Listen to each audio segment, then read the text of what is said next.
नमस्कार साथियों। तो आज है 21 जून 2026।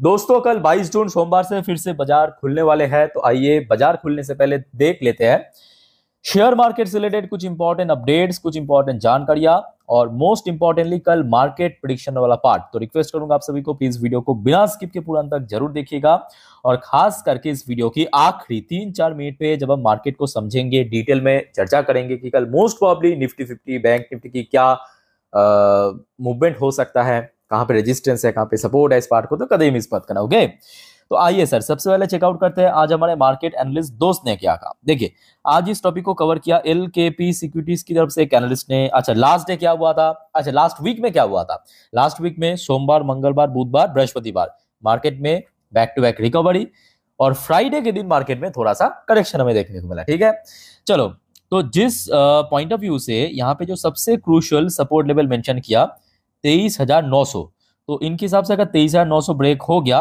नीचे की तरफ एक और सपोर्ट लेवल है 23,800 पे। अच्छा अपसाइड में क्या, अपसाइड में क्योंकि लास्ट डे मोस्टली टाइम मतलब 90% टाइम निफ्टी 50 24,000 के नीचे था, क्लोजिंग कहां पे दिया 24,000 के ऊपर आके। तो 24,000 के ऊपर आके क्लोजिंग देने के कारण अभी जो अपर साइड में रेजिस्टेंस मेंशन किया 24,200 से लेके 24,250। बट दोस्तों अभी जिस प्रकार की जियोपॉलिटिकल माहौल है, अगर सब कुछ सही रहा मतलब देखिए 24,000 के ऊपर टिक गया ना, मार्केट रिकवर कर जाएगा। ठीक है, वो डिपेंड करेगा कल सुबह तक जियोपॉलिटिकल माहौल कैसा है। ठीक है, by the way same topic को देखिए कवर किया मनी कंट्रोल की तरफ से दूसरे एक और एनालिस्ट ने बाजार के बारे में अपने एक विचार रखा। टेक्निकल व्यू देखिए, निफ्टी में extend pull back toward 24,300 if it close 24,150। दूसरा एनालिस्ट ने एक बहुत बढ़िया बात कहा कि अगर 24,150 को होल्ड कर जाते हैं, इसको क्रॉस कर जाते हैं, तो निफ्टी 50 अगले हफ्ते 24,300 भी क्रॉस कर सकते हैं से एनालिस्ट। ठीक है, खैर इस टॉपिक को दोस्तों हम इस वीडियो की आखिरी 3-4 मिनट के लिए चर्चा करेंगे। अब चलिए कुछ इंपॉर्टेंट जानकारी, कुछ इंपॉर्टेंट अपडेट्स शेयर करता हूं। थोड़ा पेशेंसफुली आप लोग देखिए, सुनिए, समझते जाइए। बाय द वे दोस्तों लास्ट डे आपको याद होगा बाजार क्लोज होने के बाद भारत के एक बहुत इंपॉर्टेंट इकोनॉमिकल डेटा आउट हुआ था जिसे हम कहते हैं विदेशी मुद्रा भंडार यानी फॉरेक्स रिजर्व की डेटा। अब सेकेंड लास्ट वीक में थोड़ा सा ड्रॉप जरूर हुआ था, बट लास्ट वीक में ऑलमोस्ट $10 बिलियन के आसपास गिरा, $9.99 बिलियन। और अभी जो भारत के पास फॉरेक्स रिजर्व है 671.63 बिलियन डॉलर के आसपास एज ऑफ 12 जून की अपडेट। अच्छा नेक्स्ट दोस्तों आ जाइए एक चार्टिस्ट की तरफ से ये रिपोर्ट आया। चार्टिस्ट मतलब जो चार्ट पैटर्न एनालिसिस करते हैं कि निफ्टी 50 सपोर्ट 23,800 को यहाँ पे पॉइंट आउट किया है। चार्टिस्ट का नाम है सुदीप शाह। चलो बढ़िया। नेक्स्ट दोस्तों आ जाइए भारत की ऑयल मिनिस्टर हरदीप सिंह पुरी जी की तरफ से एक बहुत बढ़िया जानकारी मिला और ये दोस्तों एकदम ताजा अपडेट आप देख सकते हो।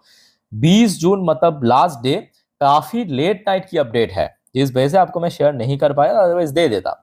न्यूज क्या है कि इनको जब पूछा गया, हरदीप सिंह पुरी जी को पूछा गया मीडिया में कि सर अभी तो पहले जैसा स्थिति नहीं है, मतलब क्रूड ऑयल जब चल रहा था $100 पर बैरल के ऊपर, अभी $80 पर बैरल के आसपास चल रहा है, तो गिरावट तो इतना हुआ है। तो जब सरकार ने पेट्रोल डीजल की प्राइस हमने देखा 3-4 बार ₹1, कभी ₹2, कभी ₹3 करके हाइक करने के बाद क्या गिरावट के समय कम कर देगा?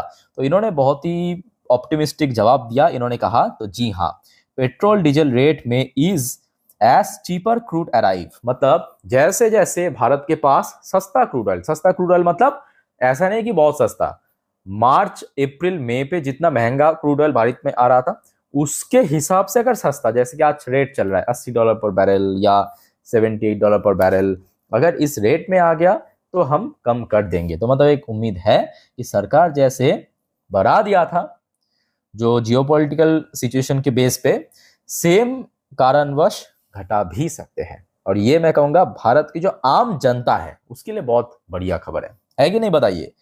चलो आगे बढ़ते हैं। नेक्स्ट रिपोर्ट आ रहा है आपके बोफा सिक्योरिटीज की तरफ से, बैंक ऑफ अमेरिका सिक्योरिटीज की तरफ से कहा गया RBI expected to hold repo मतलब रेपो रेट 5.25% एज अनसर्टेनिटी इजेस।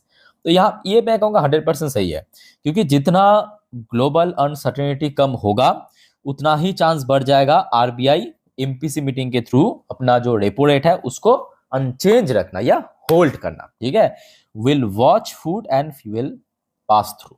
चलो आगे वो डिपेंड करेगा टाइम के साथ साथ। अच्छा नेक्स्ट देखिए, भारत की यूनियन मिनिस्टर पीयूष गोयल साहब की तरफ से एक बहुत अच्छा रिपोर्ट मिला। भारत की जो एक्सपोर्ट है अप्रैल से लेके 14 जून तक, क्योंकि जून महीना अभी खत्म नहीं हुआ, अप्रैल से लेके 14 जून तक लगभग कितना होगा, अप्रैल मई जून, वही 2.5 महीने की डेटा आउट हुआ इस फाइनेंशियल ईयर की, जिसमें देखा गया भारत की एक्सपोर्ट जो है 15% की रेट में ग्रो किया है शुरू की जो 2.5 महीना, डिस्पाइट ग्लोबल अनसर्टेनिटी। इसको भी आप देखिए, इतना ग्लोबल अनसर्टेनिटी रहने के बावजूद भी 15% की ग्रोथ रखा, इट्स अमेजिंग, है कि नहीं। अब याद भी रखना कि एक्सपोर्ट जितना बढ़ेगा उतना ही भारत जैसे देशों के लिए अच्छा है। अच्छा क्यों है?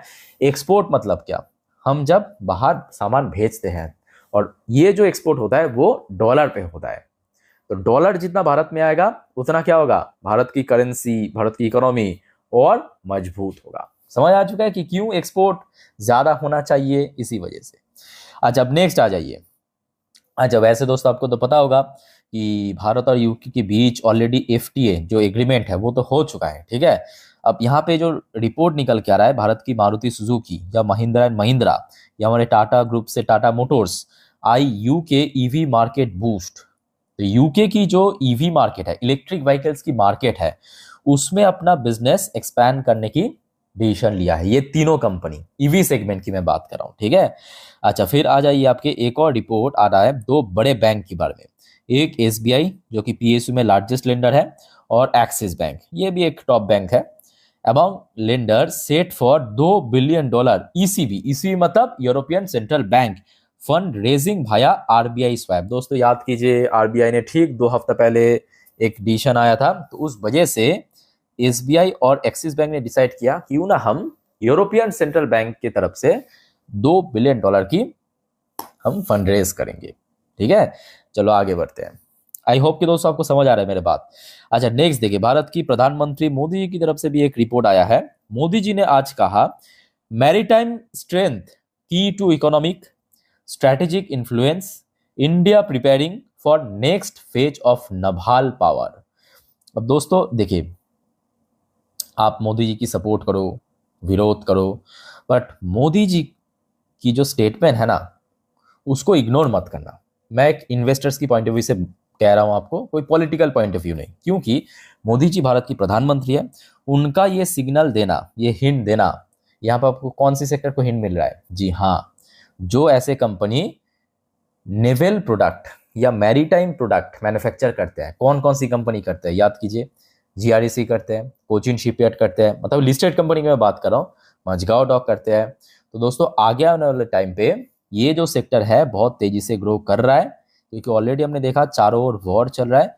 वॉर में स्पेसिफिकली अगर हम बात करें, ये सब ब्लॉकेट चल रहा है। और ब्लॉकेट कैसे होता है? नेवल से, नेवी से, इंडियन नेवी। और जितना मजबूत होगा, जितना स्ट्रांग होगा, उतना ही बढ़िया, ठीक है। सो ये जो सेक्टर्स है, कल इसके ऊपर नजर रखना मोदी जी की इस स्टेटमेंट के कारण।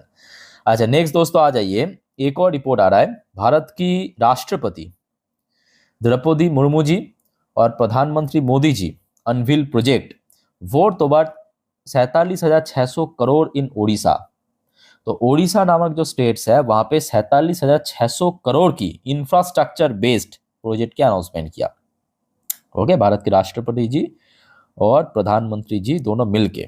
अच्छा एक और अपडेट है, यहाँ पे थोड़ा नोट करना, ये भी आज की अपडेट है।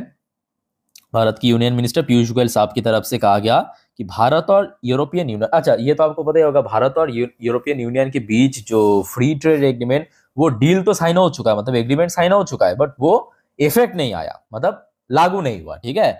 वो कब से लागू होगा? यहाँ पे आप देख सकते हो, मार्च से लागू होगा, ठीक है। ये याद रखना, मार्च से लागू हो जाएगा, मतलब अगले साल लागू हो जाएगा। चलो दोस्तों, ऑलरेडी मैं आपको दे चुका हूं जानकारी इस बारे में, जैसे कि फ्राइडे के दिन तो हमने देखा यूएस मार्केट वैसे क्लोजिंग ही था, बट जो यूएस की फ्यूचर्स था, मतलब डॉ जोन्स की फ्यूचर, वो भले ही थोड़ा नीचे क्लोजिंग दिया था, बट एटलीस्ट रिकवर कर गया था। सुबह जितना खराब स्थिति में था, वहां से रिकवर कर गया। सेम चीज अगर हम बात करें नैस्डैक की फ्यूचर, सुबह मतलब फ्राइडे सुबह जिस लेवल पे ओपन हुआ था, वहां से तो रिकवर कर गया, ठीक है। अच्छा क्रूड ऑयल की बात करें तो क्रूड ऑयल यहाँ पे दोस्तों एक बहुत बड़ी कल मार्केट की, मतलब मार्केट के लिए एक बहुत बड़ी की रोल प्ले कर सकते हैं। वो डिपेंड करेगा, क्योंकि ये फ्राइडे नाइट की क्लोजिंग है। उसके बाद जियोपॉलिटिक्स में बहुत सारे इंसिडेंट हुआ, आपको पता ही होगा, मैं लास्ट 2 दिन से बार बार अपडेट दे रहा हूं आपको।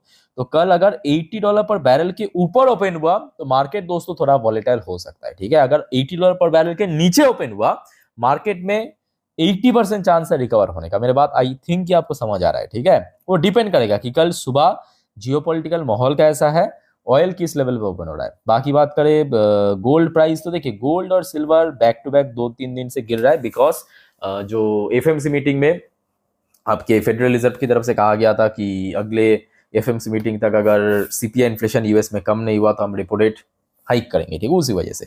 अच्छा, बाकी इंडियन करेंसी की वैल्यूएशन भी लगभग उसी लेवल के आसपास है। बाय द वे, हमारे जो गिफ्ट निफ्टी की फ्यूचर, उसकी क्लोजिंग अगर आप देखेंगे फिर भी थोड़ा सा बेटर था क्लोजिंग के समय, ठीक है। कहां पे? 24,090 पॉइंट पे। अब देखिए इसका कोई इंपॉर्टेंस नहीं है, कोई महत्वपूर्ण नहीं है, क्योंकि ये फ्राइडे नाइट की क्लोजिंग है। कल सुबह होते होते अलग भी हो सकता है, अच्छा भी हो सकता है, खराब भी हो सकता है, वो डिपेंड करेगा, ठीक है। तो दोस्तों मैं एक काम करूंगा, कल सुबह मैं अपने इंस्टाग्राम स्टोरी में सुबह की जो गिफ्ट निफ्टी की फ्यूचर है और जो तेल की प्राइस है डाल दूंगा, सिर्फ आप देख लेना, जिसका लिंक आपको इस वीडियो के नीचे डिस्क्रिप्शन बॉक्स में मिल जाएगा। देख लेना जरूर, ताकि आप कंफर्म हो जाए, ठीक है। चलो दोस्तों आगे बढ़ते हैं। अच्छा, वैसे लास्ट डे एक बहुत बढ़िया चीज हुआ, बहुत बढ़िया चीज क्या हुआ कि एफआईएस की खरीदारी हुआ। आप देखना होगा कि कब तक एफआईएस खरीदते हैं, क्योंकि एफआईएस की बिना खरीदारी के मार्केट में कोई स्ट्रॉन्ग रिकवरी की चांस नहीं है। भले ही डीआईएस बेच रहा है, सेल कर रहा है, डीआईएस की उतना ज्यादा इंपॉर्टेंस नहीं है, एफआईएस की इंपॉर्टेंस बहुत ज्यादा है, ठीक है। मतलब विदेशी निवेश की इंपॉर्टेंस सबसे ज्यादा है। अच्छा, वैसे दोस्तों लास्ट डे टीए35 तो नेगेटिव में क्लोजिंग दिया था। अच्छा, एक और बात दोस्तों, आज वैसे शाम से लेकर अभी तक बहुत सारे जियोपॉलिटिकल घटना घट चुका है। तो आपको पता ही होगा स्विट्जरलैंड पे अभी मीटिंग चल रहा है यूएस और ईरान के बीच। तो उस बारे में मैं आपको आज रात की 12 बजे की वीडियो, मतलब नेक्स्ट वीडियो में जानकारी दे दूंगा। सर आप अगर जल्दी सो जाते हैं कोई इशू नहीं है, सिर्फ आप चैनल को सब्सक्राइब करके रखना, सुबह उठ के देख लेना जरूर, ठीक है, देखना जरूर, क्योंकि मार्केट के लिए वाइटल है। चलो दोस्तों, मार्केट से रिलेटेड जितने भी खबरें था, अपडेट्स था, जानकारी था, सब दे चुका। अब चलिए मार्केट एनालिसिस वाला पार्ट के ऊपर आपको लेके चलता हूं। तो दोस्तों अभी आपके सामने मैं ओपन कर लिया निफ्टी 50 की लास्ट 3 महीने की कैंडलस्टिक चार्ट पर। अब मेरे बात को ध्यान से सुनने की कोशिश करना। अच्छा, सबसे पहली बात, कल सुबह तो मैं अपनी इंस्टाग्राम स्टोरी में गिफ्ट निफ्टी की फ्यूचर तेल की प्राइस दे दूंगा, देख जरूर लेना। अच्छा, उसके साथ साथ कल कुछ सेक्टर्स बहुत वाइटल है। नंबर 1 मैं कहूंगा ऑयल सेक्टर, कल ऑयल सेक्टर वेरी इंपॉर्टेंट, ठीक है। दूसरे पोजीशन में मैं रखूंगा कल बैंकिंग सेक्टर को, क्योंकि बैंकिंग सेक्टर की पोजीशन थोड़ा सा फिर भी अच्छा है। और तीसरे पोजीशन पे दोस्तों, क्योंकि लास्ट डे आईटीज में एकदम बहुत पिटाई हुआ, ठीक है। तो ये तीनों सेक्टर। अच्छा, एक और सेक्टर मैं कहूंगा कल मेटल सेक्टर भी थोड़ा सा नोट करना, मेटल सेक्टर, मेटल सेक्टर, ठीक है। ये चारों सेक्टर को नजर रखना। अब जब आ जाइए, ये हो गया आपका एक दिन की चार्ट पैटर्न, मतलब यहाँ पे एक एक कैंडल एक एक दिन को रिप्रेजेंट करा है, ठीक। चलो, ये आपके लास्ट 5 ट्रेडिंग सेशन, मतलब लास्ट वीक की अब कैंडल्स है। जैसे कि आप देख सकते हैं, ये सोमवार की कैंडल, ये मंगलवार की, ये बुधवार की, ये बृहस्पतिवार की और ये शुक्रवार की कैंडल, ठीक है।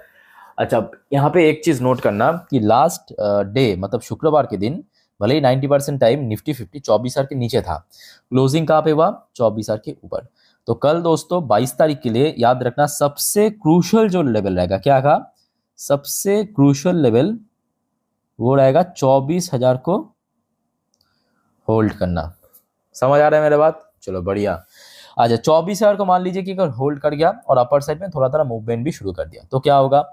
अपर साइड में दोस्तों जो बृहस्पतिवार के दिन यानी थर्सडे के दिन हाई हिट किया था, उसी रेंज पे बनेगा अगला नियर टर्म रेजिस्टेंस, यानी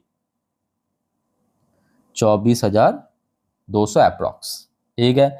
अब यहाँ पे दोस्तों एक और सवाल कि सर नीचे की तरफ सपोर्ट कहाँ पे है? देखिए, एक सपोर्ट तो लास्ट डे मतलब शुक्रवार के दिन फर्स्ट हाफ और सेकेंड हाफ में देखने को मिला। ये 4 घंटे की चार्ट पैटर्न है, ये 4 घंटे की चार्ट पैटर्न है। ये फ्राइडे फर्स्ट हाफ की चार्ट पैटर्न, ये सॉरी ये कैंडल्स है, ये सेकेंड हाफ की कैंडल है, ठीक है। तो दोनों ही हाफ में हमने देखा कि लगभग इसी रेंज के आसपास एक अच्छा सपोर्ट मिला था। ये कौन सा रेंज है? ये रेंज है और कोई नहीं बल्कि 23,900, ठीक है। बट इन केस अगर 23,900 भी ब्रेक हो गया तो उसके नीचे अगर हम बात करें 800 के आसपास यहाँ पे सपोर्ट मिला था। कब? लास्ट वीक मंडे के दिन। तो एक बार मैं आपको फ्रेश करके लिख के देता हूँ, ठीक है, तो आपको यहाँ पे बेटर क्लैरिटी मिल जाएगा। फटाफट नोट करना। कल के लिए इंपॉर्टेंट रेजिस्टेंस है अपर साइड में 24,200, सबसे क्रूशियल लेवल 24,000, पहला सपोर्ट लेवल 23,900, दूसरा सपोर्ट लेवल 23,800। ये कुछ लेवल कल निफ्टी के लिए इंपॉर्टेंट है। एक बार मैं आपको बता देता हूँ, ये रेजिस्टेंस, ये क्रूशियल लेवल, ये सपोर्ट 1, ये सपोर्ट 2, ठीक है। चलो आगे बढ़ते हैं दोस्तों। अच्छा, बैंक निफ्टी। बैंक निफ्टी की रोल कल बहुत वाइटल है। बहुत वाइटल क्यों है? क्योंकि बैंक, यहाँ पे आप नोट करना, गोल्डन क्रॉसओवर दे चुके हैं। बैंक में इतना तेजी से रिकवर हुआ, गोल्डन क्रॉसओवर हो चुका है। गोल्डन क्रॉसओवर मतलब यहाँ पे आप देखिए एक ब्लू कलर की लाइन दिख रहा है, वो पहले नीचे था। ये क्या है? ये 20 डेज की EMA, और ये होना चाहिए ऊपर। और ये जो रेड कलर की लाइन, ये है 50 दिन की EMA। अब ध्यान से नोट करना, लास्ट डे बैंक निफ्टी जिस लेवल पे क्लोजिंग दिया, ब्लू वापिस ऊपर आ चुका है, रेड नीचे चला गया। इसे कहते हैं टेक्निकल लैंग्वेज पे गोल्डन क्रॉसओवर, ठीक है। इसका मतलब है एक पॉजिटिव सिग्नल भेजना। सो बैंक निफ्टी के लिए कल 57,500 सबसे क्रूशियल है। बैंक निफ्टी के लिए कल 57,500 सबसे क्रूशियल है। इनकेस अगर इसको होल्ड कर लिया तो अपर साइड में, जहां पे बृहस्पतिवार के दिन यानी ये वाली कैंडल की टॉप टच किया, यानी 58,000। अब क्योंकि देखिए बैंक थोड़ा सा ब्रॉड रेंज पे चलता है, तो रफली आप मान के चलिए अगर नीचे गिरावट हुआ 1000 पॉइंट नीचे, यानी 56,500 अप्रॉक्स, यहाँ पे एक अच्छा सपोर्ट बन सकता है, ठीक है। सो दोस्तों, मैं निफ्टी 50, बैंक निफ्टी जितना अच्छे से हो सकता है आपको मैं समझा दिया। फिर भी देखिए आप लोगों का कोई डाउट्स है या कंफ्यूजन है तो जरूर मुझे कमेंट करके बताना, ठीक है। अच्छा दोस्तों, जाते जाते एक और बात याद रखना, मार्केट काफी वॉलेटाइल है, काफी रिस्की है। सो गलती से भी FNO ट्रेडिंग ये सब चक्कर में मत पड़ना प्लीज, ठीक है। नॉर्मली आप वीडियो देखिए, सीखिए, जानिए। कोई दिक्कत है, कंफ्यूजन है, मैं हूं आप लोग के लिए। कमेंट बॉक्स में प्लीज कमेंट करके बताइए और चैनल को सब्सक्राइब करना मत भूलना। सो वाइंड अप करता हूं वीडियो को। टेक केयर, बाय बाय, जय हिंद।